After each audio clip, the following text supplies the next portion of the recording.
Bonjour à tous. Alors on se retrouve aujourd'hui depuis bien longtemps d'ailleurs.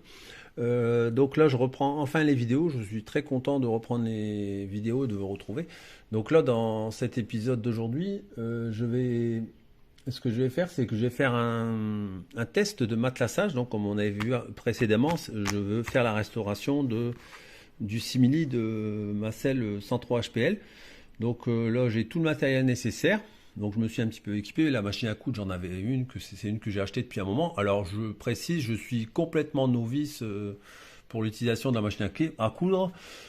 J'utilise même le manuel d'origine qui est livré avec pour m'en servir parce que je m'en sers tellement rarement que même pour passer le fil et tout, je ne me rappelle jamais à chaque fois comment il faut faire.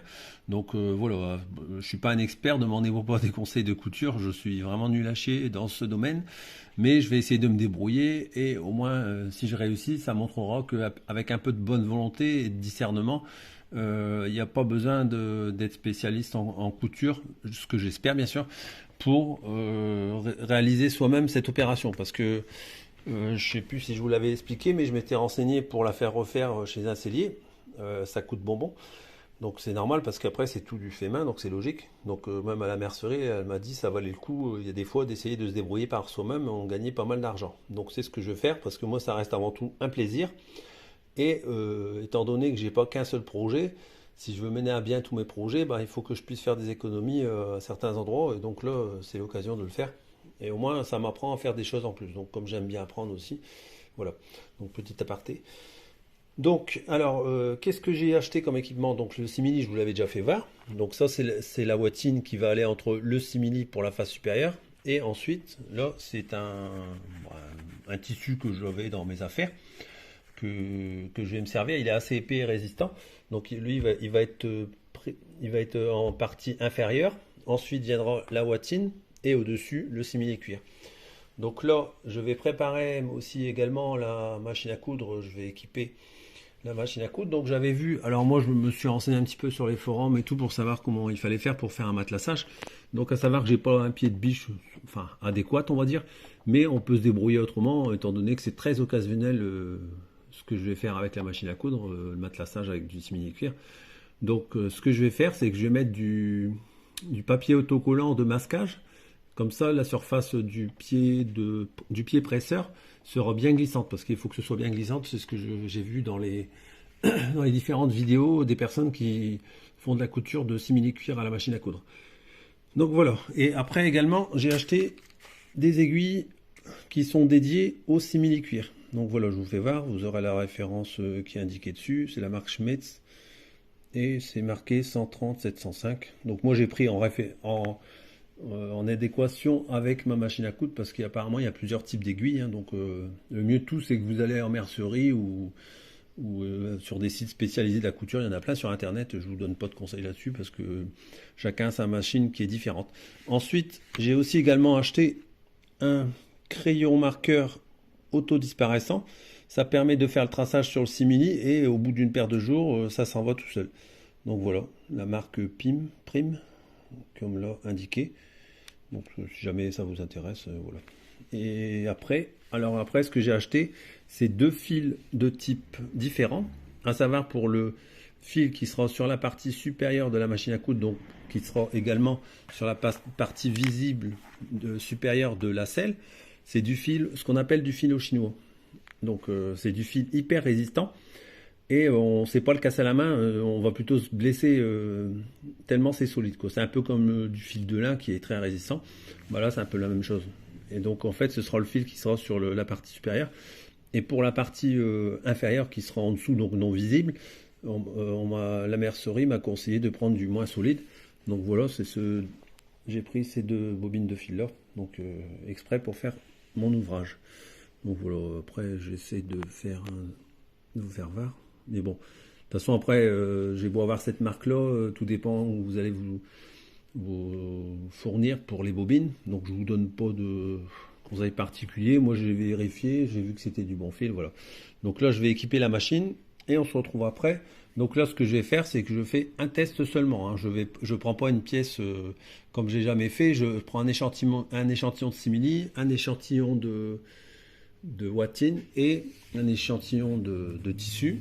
Et je fais un test de matelassage, genre 2 rectangles ou 3 rectangles, parce que je voudrais faire une double piqûre pour rappeler vraiment le motif là. Mais comme je suis pas un expert, je vais essayer de faire un test une double piqûre.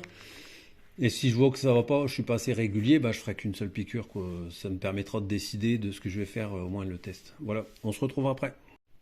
Donc voilà, j'ai équipé le pied presseur. Donc j'ai mis le collant comme je vous avais expliqué. J'ai repercé pour le passage du fil là, comme il passe habituellement. Donc voilà, qu'est-ce que ça donne. Donc je le mets comme ça, puis je remonte tout, je prépare mes fils et je fais un test. À tout de suite.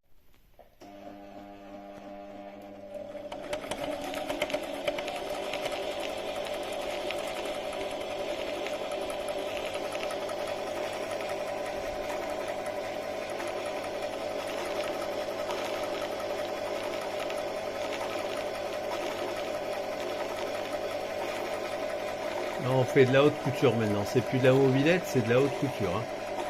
Donc là, voilà comment ça se passe pour celui qui est curieux de savoir comment on fait. Donc ça, c'est la préparation ce qu'on appelle les canettes.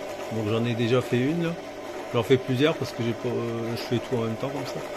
Donc là, ça permet de bobiner en fait les petites bobines qui vont en dessous. C'est juste pour celui qui veut savoir par curiosité. Voilà. Voilà comment ça se passe. Et après, quand on voit elle tourne plus, ça veut dire qu'elle est pleine. Et ça vient en douter. Juste pour ceux qui sont curieux de savoir. Vous allez voir, il y a un moment, ça va s'arrêter.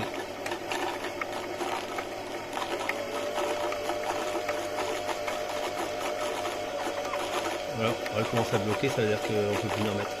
C'est embouté. Voilà. Bon, voilà. Là, j'ai fait un essai sur un morceau de simili avec le bout de toile et le bout de watine. Donc voilà un peu ce que ça donne, hein. Comme je l'ai déjà dit, j'ai jamais fait de matelassage, donc voilà, c'est vraiment un test et puis pour voir un petit peu au niveau du relief. Bon, alors sur la vidéo ça paraît hyper bombé, mais en réalité c'est pas, c'est pas excessivement bombé. J'ai à peu près le même genre de relief en fait que sur le simili-cuir d'origine. Donc bon, au niveau du rendu, ça va. Mais alors par contre, au niveau de... Comment je vais dire ça? Il faut pas se louper quand on commence à le faire, quoi. Il faut vraiment garder une constante dans l'avancement, c'est-à-dire la sensibilité au niveau de la pédale. Parce qu'en fait, dès qu'on perd cette cadence, on a un petit peu des... Il y a pas mal de contraintes en fait. Il faut vraiment aller régulièrement et en même temps placer le tissu, enfin le tissu, le simili, pour dire qu'il soit un peu bien tendu. Là, vous pouvez peut-être pas tellement. Ouais, on le voit bien.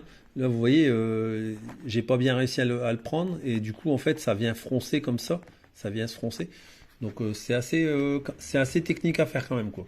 Donc, je suis bien content que j'ai fait cette pièce d'essai parce que bah, comme ça, je me rends compte un petit peu comment il faut que je gère la machine.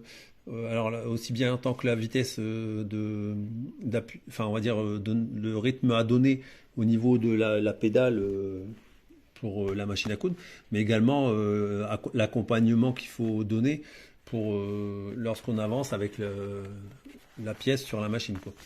Et puis en plus, bon, heureusement c'est pas des grandes pièces que j'ai à faire parce que sinon j'aurais pas pu les faire, quoi. Là, comme c'est des petites pièces, je pense que ça devrait aller. Puis les carrés sont quand même plus écartés, donc l'effet de fronçage il sera moindre et je pourrais mieux rattraper puisque les carrés seront bien plus grands que ceux que j'ai fait en test, quoi. Mais au moins ça me permet d'apprécier les matières en fait pour savoir comment je vais devoir le faire en version définitive, hein. Je préfère perdre un bout de tissu comme ça. Au moins il me permet de faire les tests. Alors ce que je vais encore faire certainement, c'est faire mettre bord à bord deux bouts de simili pour voir quand ils seront pliés comme ça, pour faire les raccords entre les pièces, pour voir ce que ça donne. Alors au niveau du point, vous voyez, je vais laisser comme ça, je trouve ça nickel. Et je vais prendre exactement le même point, le réglage de la machine, je vais le laisser comme ça pour coudre les différentes pièces entre elles. Donc voilà pour la partie test matelassage. Donc j'ai envie de dire à demi concluant, puisque bon, comme bon j'ai fait du fronçage là, Ça m'a un petit peu saoulé parce que j'aime bien faire les choses correctement. Et là, vous voyez ici, sur ce pli ici, j'ai vraiment un fronçage prononcé par rapport aux autres, où là, je suis à peu près, on va dire, correct. Mais là, on voit tout de suite que sur des sections plus larges en termes de couture, eh ben c'est déjà plus facile à maintenir une certaine tension. Donc c'est pour ça que je me fais pas trop de soucis, parce que là, j'ai fait des carrés quand même assez petits par rapport à ce qu'il y a à faire de ce côté-là. Donc ce sera tout pour aujourd'hui, parce que là, il est bientôt 19 h. Et j'en ai un petit peu marre parce que le temps que je passe à régler la machine, elle s'est bloquée une paire de fois en plus. Donc comme je vous dis, je suis pas un expert, donc j'ai du mal à jauger entre l'accompagnement du tissu plus euh, l'avancement du point, on va dire, avec l'aide de la pédale. C'est un petit peu compliqué. C'est assez technique quand même. Mais bon, après, voilà. Je suis content de mon test quand même parce que je vois que.